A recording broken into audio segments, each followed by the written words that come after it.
आज हम कक्षा 10वीं हिंदी क्षितिज भाग 2 का पाठ 3 आत्मकथ्य, जिसके रचनाकार हैं जयशंकर प्रसाद, के वस्तुनिष्ठ प्रश्न उत्तर देख रहे हैं। पहला प्रश्न है, सही विकल्प से संबंधित कामायनी है। तो कामायनी महाकाव्य है जो जयशंकर प्रसाद ने लिखा है। दूसरा है, कवि अपनी आत्मकथा को कैसी बता रहा है। तो वह भोली बता रहा है। थके पति की पंता की में अलंकार है, तो इसमें अनुप्रास अलंकार है ना। था वर्ण की आवृत्ति बार बार हुई है, इसलिए अनुप्रास अलंकार है। चौथा प्रश्न है, कवि अपनी प्रेयसी के कपोलों की लालिमा की तुलना किससे कर रहा है। तो उषा काल की अरुणिमा से। पांचवा प्रश्न है, आकाशदीप, आंधी और इंद्रजाल जयशंकर प्रसाद के संग्रह हैं। तो ये कहानी संग्रह हैं। आकाशदीप, आंधी और इंद्रजाल जयशंकर प्रसाद की कहानियाँ हैं। कामायनी के रचनाकार हैं। तो कामायनी के रचनाकार जयशंकर प्रसाद हैं, जो कि महाकाव्य है कामायनी। सातवां प्रश्न है, उज्ज्वल गाता कैसे गाऊं मधुर चांदनी रातों की पंक्ति किस कविता से ली गई हैं। तो यह आत्मकथ्य कविता से ली गई हैं। जयशंकर प्रसाद जनक माने जाते हैं। तो छायावाद के जनक जयशंकर प्रसाद माने जाते हैं। नवा प्रश्न है, छायावाद के आधार स्तंभ कवि नहीं हैं। तो इसका उत्तर आ जाएगा सूरदास। निराला छायावाद के कवि हैं। जयशंकर प्रसाद छायावाद के कवि हैं। महादेवी वर्मा भी छायावाद के कवि हैं। अगर छायावाद कवि नहीं हैं तो सूरदास जी हैं। छायावाद के 4 आधार स्तंभ कवि हैं, जिनमें निराला, जयशंकर प्रसाद, महादेवी वर्मा और पंत है ना, सुमित्रानंदन पंत हैं। प्रश्न क्रमांक 2 है, रिक्त स्थानों की पूर्ति कीजिए। उज्ज्वल गाथा कैसे गाऊं मधुर चांदनी रातों की। तो रिक्त स्थान में चांदनी आ जाएगा। दूसरा है, आलिंगन में आते आते मुस्किया कर जो भाग गया। तो रिक्त स्थान में मुस्किया कर आ जाएगा, अर्थात मुस्कुरा कर। तीसरा है, कवि जयशंकर प्रसाद के जीवन की गागर। तो रिक्त स्थान में आ जाएगा खाली है। कवि प्रसाद के सरल स्वभाव के कारण।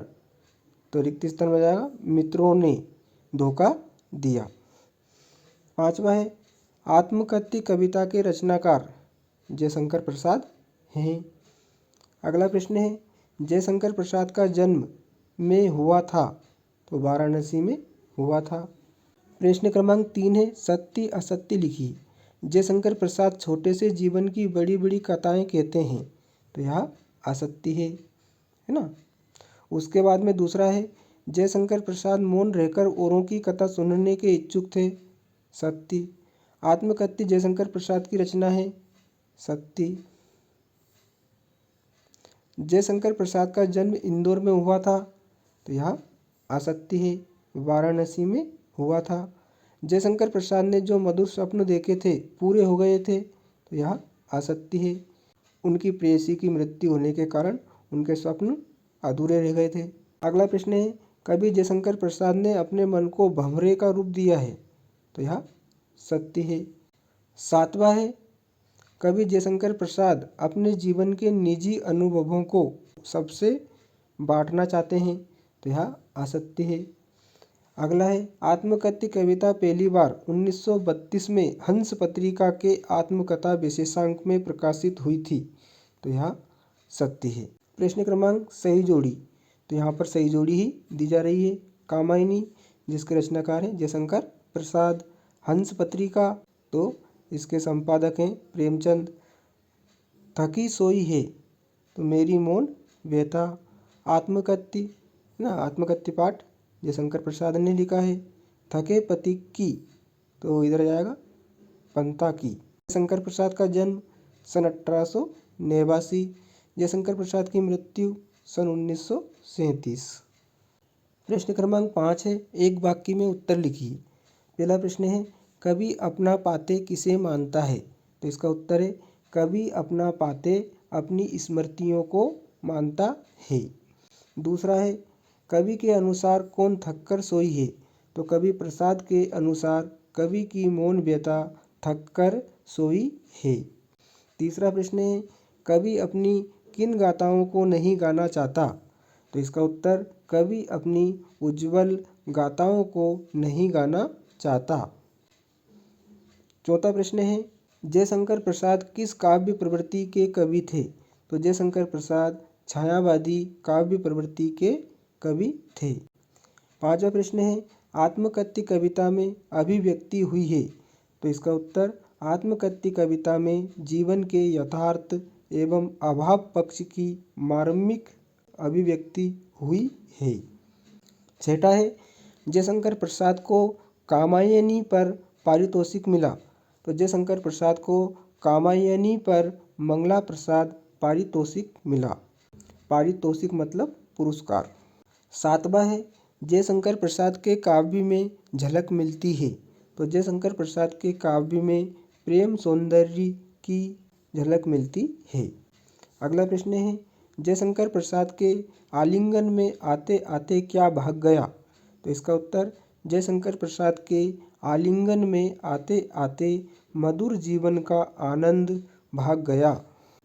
नवा प्रश्न है, प्रसाद जी ने जिस सुख का स्वप्न देखा था वह क्यों नहीं मिल पाया?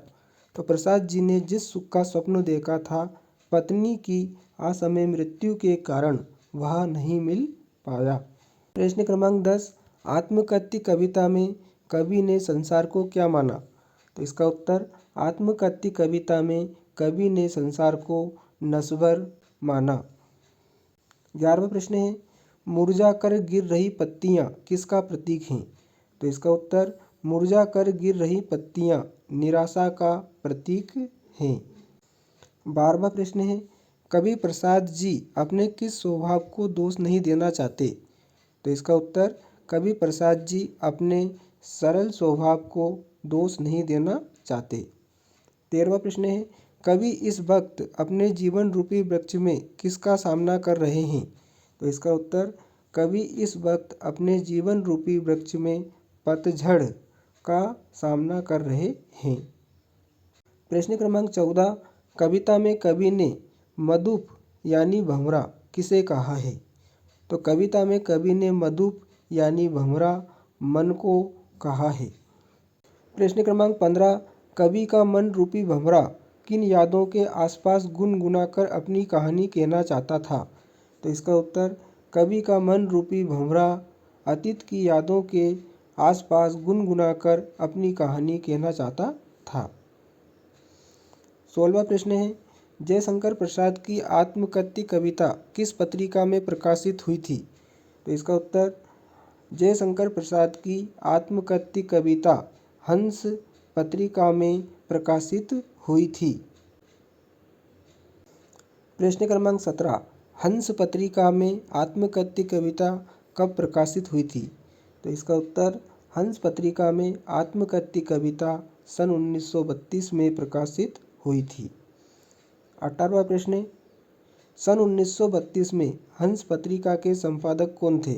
तो सन 1932 में हंस पत्रिका के संपादक मुंशी प्रेमचंद थे। तो आज हमने कक्षा 10वीं हिंदी क्षितिज भाग 2 का पाठ 3 आत्मकथ्य, जिसके रचनाकार जयशंकर प्रसाद हैं, के महत्वपूर्ण वस्तुनिष्ठ प्रश्नोत्तर देखे। धन्यवाद।